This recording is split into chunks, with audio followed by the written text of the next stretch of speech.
بسم اللہ الحمدللہ والصلاة والسلام علی رسول اللہ۔ السلام علیکم، آؤ تجوید سیکھیں آسان طریقے سے۔ 3 منٹ سیریز میں لیسن ہے، یہ سبق ہے 57A کا، جس میں مخارج، صفات اور قواعد کا اعادہ کریں گے۔ تجوید کیا ہے؟ مخارج اور صفات اور تلاوت کے دیگر قواعد کا لحاظ رکھتے ہوئے قرآن کو پڑھنا۔ تو مخرج کیا ہے؟ وہ جگہ جہاں سے حرف نکلتا ہے، یہ حرف کی آواز نکلتی ہے، اور مخرج کی جمع ہے مخارج۔ ہم منہ کے 5 حصے استعمال کرتے ہیں: ہونٹ، زبان، حلق، منہ کا خالی حصہ اور ناک کی بانس۔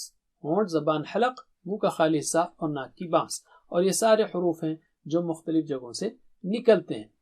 صفات، یہ تلاوت میں خوبصورتی پیدا، اگر ہم صفات معلوم رکھیں تو تلاوت میں خوبصورتی آئے گی اور غلطیوں سے بچیں گے ہم۔ صفات میں کئی صفات ہیں جو اہم صفات ہیں، وہ ہے باریک یا موٹا، یا موٹا اونچا، بہت موٹا اونچا، یا لین جیسے او اور ای، یہ سب ہم نے سیکھا ہے۔ ہمس ہے جیسے اک، اور اتس ہے، قلقلہ ہے جیسے اق، اط وغیرہ، یہ اہم صفات ہیں۔ صفات کو ہم مزید اگلے سبق میں تفصیل سے دیکھیں گے۔ مخارج اور صفات، ان کا کمبینیشن اہم صفات کا حروف تہجی کی اس نظم میں آ گیا ہے، جو زبر کے ساتھ پڑھی ہم نے۔ اس کو اگر آپ بار بار سنیں گے 10-15 بار تو انشاءاللہ یہ سارے یاد ہو جائیں گے۔ تو میں پڑھتا ہوں اس کو۔ 4 ہیں ہونٹوں سے، م، ب، و، ف، زباں کی نوک سے ہیں 12، ث، ذ، ظ، ت، د، ط، ز، س، ص، ل، ن، ر۔ زباں کے بیچ سے ہیں ج، ش، ی، اور کناروں سے ہیں ض، ک، ق۔ 6 ہیں حلق سے، ا، ہ، ع، ح، غ، خ، اور منہ کے خالی حصے سے الف، اور ناک میں سے غنہ، رائٹ۔ آخر میں رہتے ہیں قواعد۔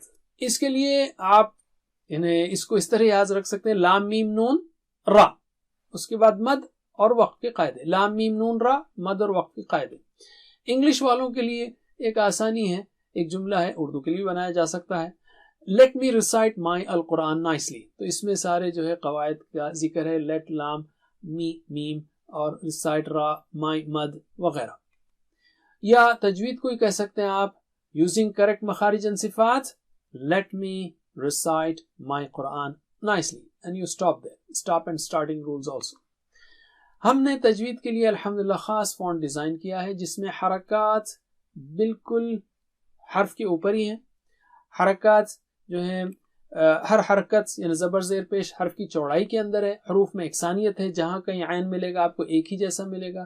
الفاظ کے درمیان جگہ دی گئی ہے، اور تجوید کے لیے مخصوص اشارات دیے گئے ہیں تجوید کے قواعد کے لیے۔ یہ مصحف انشاءاللہ آپ ہماری اکیڈمی سے حاصل کر سکتے ہیں۔ جزاکم اللہ خیر، والسلام علیکم۔ Please visit understandquran.com for our courses on Read Al-Quran, Learn Tajweed, and Understand Al-Quran, and for one-to-one learning. Jazakumullah khair. Wassalamu alaikum.